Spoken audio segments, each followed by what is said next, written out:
जय गुरुदेव मेरे प्यारे साथियों।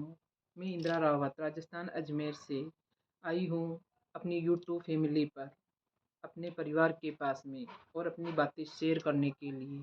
तो आज की बातें मैं अपनी बहनों से करना चाहती हूँ, क्योंकि मुझे कई बहनें ऐसी मिली है जो कि ऐसे बोलती है कि हम बहुत कुछ करते हैं लेकिन हमें उसका कोई भी श्रेय नहीं मिलता है। ना हमें कहीं जाने की आज़ादी और ना कहीं आने की आज़ादी, और हम दिन भर काम करते हैं लेकिन फिर भी हमें यही सुनने को मिलता है कि तुम करती क्या हो। तो मेरी प्यारी बहनों, आप अपने कर्तव्यों के साथ साथ अधिकारों के प्रति भी सजग रहे, क्योंकि आपको भी उसी ईश्वर ने बनाया है जो कि दूसरे इंसानों को बनाया है। तो आप भी उसी परमात्मा की संतानें हैं, और पुराने समय से ये चली आ रही रूढ़ियों में आपको हमेशा पिसने की ज़रूरत नहीं है।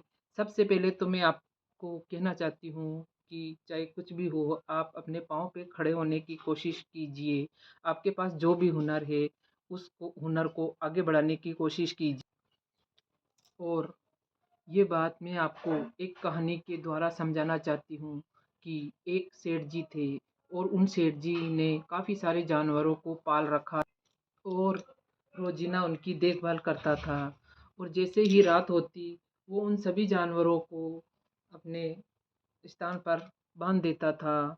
और उन जानवरों के अंदर एक बड़ा सा हाथी भी था। सभी जानवरों को बांधने के साथ साथ वो उस हाथी को भी बांध देता था। लेकिन एक दिन संयोग से उसे जाने क्या सूझी, और उसने हाथी को एक कुर्सी पड़ी थी उसी के बांध दिया और सो गया। जब सवेरे सारे काम निपटा कर वो जानवरों को घुमाने के लिए, चराने के लिए जंगल में ले जाना चाह रहा था, तो सभी जानवरों को खोला और उसने हाथी को देखा तो सोचा कि ये तो खुला हुआ ही है, ये आ जाएगा। लेकिन सारे जानवर गेट से बाहर निकले लेकिन हाथी नहीं निकला। तो उसने सोचा कि आज हाथी क्यों नहीं आया है, तो उसने पास में जाके देखा तो वो उसकी रस्सी कुर्सी के बंधी हुई थी। तो जैसे ही उसने कुर्सी से रस्सी को खोला, हाथी अपने आप चलने लगा। उसके दिमाग में ये मानसिकता फिट हो गई थी कि मैं बंधा हुआ हूँ और मैं कुछ नहीं कर सकता हूँ। तो ऐसी मानसिकता से आप बाहर निकलने की कोशिश करिए और अपने अधिकारों के प्रति सजग हो जाइए, क्योंकि आप भी उसी परम पिता ईश्वर की संतान हैं और आप अत्याचार सहन करने के लिए नहीं हुई है।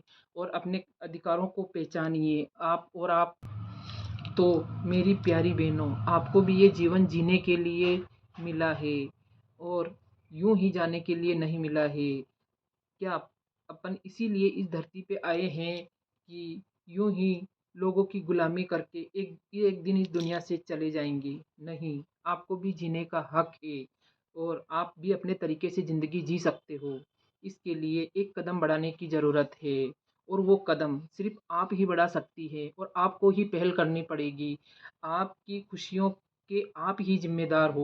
अपनी खुशियों का रिमोट अपने हाथ में रखिए। अगर अपनी खुशियों का रिमोट दूसरों के हाथ में रखोगे तो वो अपने हिसाब से रिमोट को चलाते रहें।